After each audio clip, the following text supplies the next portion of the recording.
2010 সালে আমার ছেলেমেয়েরা যখন মোটামুটি লেখাপড়া শেষ করে তারা প্রতিষ্ঠিত হয়ে দেশের বাইরে চলে যায়, তখনই আমি সিদ্ধান্ত নিই যে আমি যদি কিছু করি তাহলে আমি নওগাঁ জেলায় আমার নিজ জায়গায় গিয়ে করব।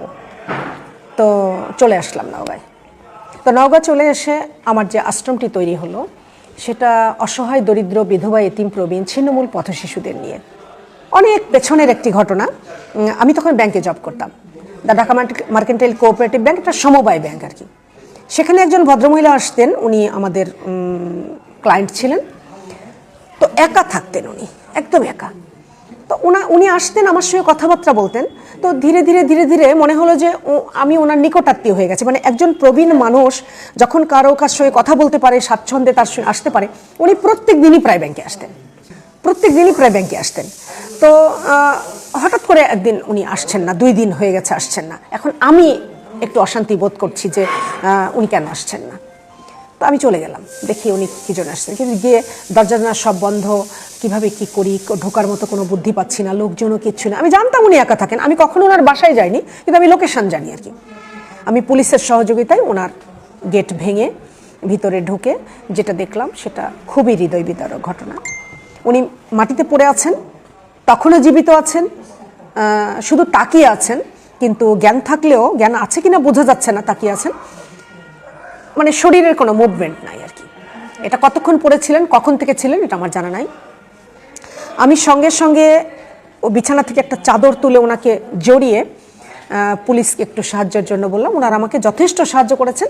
ওনাকে ধরাধরি করে উঠায় ওনাদের গাড়িতে করে ঢাকা মেডিকেল হসপিটালে নিয়ে যাই। অনেক চেষ্টা করি তার লোকজনকে খোঁজ করতে, বহু কষ্টের পরে পাই। ছেলেরা বিদেশে থাকে, দুজনই ডাক্তার। তো তারা যখন অবশ্য ওনারা ফোনে কথা হলো, উনি কিছুটা স্টেবল, মানে ওইটাকে ডাক্তার বললো যে আর বেশি কিছু ভালো হবে না, ওনার স্ট্রোক করেছে এবং যেহেতু 2-3 দিন বোধহয় ওইভাবে পড়েছিলেন, যেটার কারণে একটু হ্যামারিংটা বেশি হয়ে গেছে, উনি খুব একটা ভালো হবেন না, তবে আপনারা বাসায় নিয়ে যান, চেষ্টা অব্যাহত থাক। এখন কোথায় নিয়ে যাবো, ওনার বাসায় কীভাবে রেখে আসবো? ওনার ছেলেদের বলার পর বললো যে আমাদের তো এরকম দেখবার কেউ নেই, দয়া করে যদি আপনি বড় বোন হিসাবে একটু সাহায্যটা করতেন। আমার হাজব্যান্ডকে বুঝালাম যে উনি যদি আমার মা হতেন, উনি যদি তোমার মা হতো, আমরা তো ফেলে দিতাম না, তো আমরা এটা রাখবো। হয়তো মনে মনে একটু অসুবিধা থাকতে পারে, তো আমরা নিয়ে গেলাম। বাসায় নিয়ে যাওয়ার পরে প্রায় 15-20 দিন বা 1 মাস হবে, এরপরে ওনারা আসলেন, কারণ বাইরে থেকে আসাও তো একটা অনেক সময় সাপেক্ষ। ওনারা আসলেন, কিন্তু সবচেয়ে দুঃখজনক ঘটনা যেটা, ওনারা আসার পরে মায়ের অসুস্থতা তাদেরকে নাড়া দিল না। তারা কাগজ কলম বের করে বিভিন্ন জায়গায় সিগনেচার করানো, ওনার হাতে তেমন কাজ করে না, কোথায় টিপসই দিতে হবে, কোথায় কি করতে হবে, এগুলো নিয়ে আমি একদম স্তব্ধ। আমি তাদের কেউ হই না, তাদের মানে আত্মীয় স্বজন কিছু লাগি না, রক্তেরও না, সমাজেরও না, বর্ণেরও না, অথচ আমি কাঁদছি বসে, আমার কষ্ট লাগছে, আর ওনারা এগুলি নিয়ে ব্যস্ত। তো থাক, ভাবলাম যে মা তো প্রায় মৃত্যুশয্যায়, কি আর করবে ছেলেরা। হয়ে গেল, আমাকে বললো যে আপা আপনি থাক, আপনার কাছে একটু থাক, রাখেন, আমরা সকল সহযোগিতা করবো, অর্থাৎ অর্থনৈতিক সহযোগিতার কথা বলছে। তো আমি ভাবলাম বোধহয় যোগাযোগ করবে, রেখে তো চলে গেল, দেখি আমরা কি করতে পারি।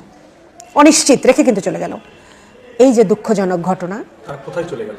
দেশের বাইরে চলে গেল, এবং এরপরে ওনার মৃত্যু পর্যন্ত কোনোদিন তারা খবর নেয়নি। তাদের সেই ফোনগুলো বন্ধ পাওয়া গেছে, তাদের সঙ্গে কোনো রকম যোগাযোগ করতে পারিনি। আমরাই কিন্তু তাকে কবরস্থ করেছি। উনি কথা বলতে পারতেন না, কিন্তু উনি কাঁদতেন সবসময়, দেখতাম আমাকে জড়িয়ে ধরে ধরে কাঁদতেন।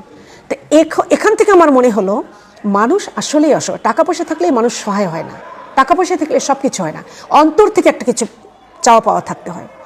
এই যে ছেলে দুটা করে গেল, আমি তো পারলাম না, আমার তো কেউ হয় না, আমি বলতে পারতাম আপনি নিয়ে যান, এটা আমি কেন রাখবো, এবং সেটাই তো হওয়ার কথা ছিল। তো আমার বেলা শেষের জন্মটা এভাবে হলো, যখন উনি মারা গেলেন, তার আগে পর্যন্ত বেলা শেষের জন্ম হয় নাই, কিন্তু যখন উনি মারা গেলেন আমি আর স্থির থাকতে পারছি না। আমার সারাক্ষণই মনে হচ্ছে এইরকম মানুষ বহু আছে যারা কোনোভাবেই ঠিক মতো বেঁচে থাকতে পারছে না। তখন ছেলে মেয়েকে বললাম তোমরা একটা নাম ঠিক করো, বাংলা সুন্দর নাম, যা দেখে মানুষ বুঝতে পারে যে এখানে এই কল্যাণে কাজ হয়। ওরা বললো তাহলে শেষ বেলার মানুষের জন্য যখন করছো তাহলে বেলা শেষেই লেখো। আমার মেয়ে বলল সঙ্গে সঙ্গে বেলা শেষে লিখে, তখনকার দিনে তো এত কিছু সাইনবোর্ড ব্যানার ছিল না, ওই টিনের উপরে হাত দিয়ে লিখে বারান্দায় একটা ঝুলিয়ে দেওয়া হলো। আমার আসলেই মনের কথাটা সত্য হয়েছে, বা আমার মনে যে ডাক দিয়েছে সেটা সত্য। 1 মাস থেকে 1.5 মাসের মধ্যেই ওই অতটুকু সাইনবোর্ড লাগানোর পরে 20 জন মা আমার কাছে। এই ঢাকা শহরে 20 জন মা সোজা কথা না। আমি অতি দ্রুত 2 তলা একটা বাসা ভাড়া করলাম, সেটারও বিশাল ইতিহাস আছে, এত কম সময় বলা যাবে না। নিচের তলায় প্রবীণদের জন্য করলাম, উপর তলায় আমি থাকতাম, মানে সকল টেক কেয়ারটা আমি নিজে করছি। কাজের লোকজন রাখলে অনেক পয়সা, ওনারা কেউ টাকা পয়সা, সবারই টাকা পয়সা আছে, কিন্তু কেউ দিতে পারছেন, কেউ পারছে না, কোথা থেকে দিবে? এভাবেই বেলা শেষের জন্ম হলো। সেই যে 2004 সাল থেকে জন্ম হলো, সেটা এখন 24 সাল পর্যন্ত চলছে।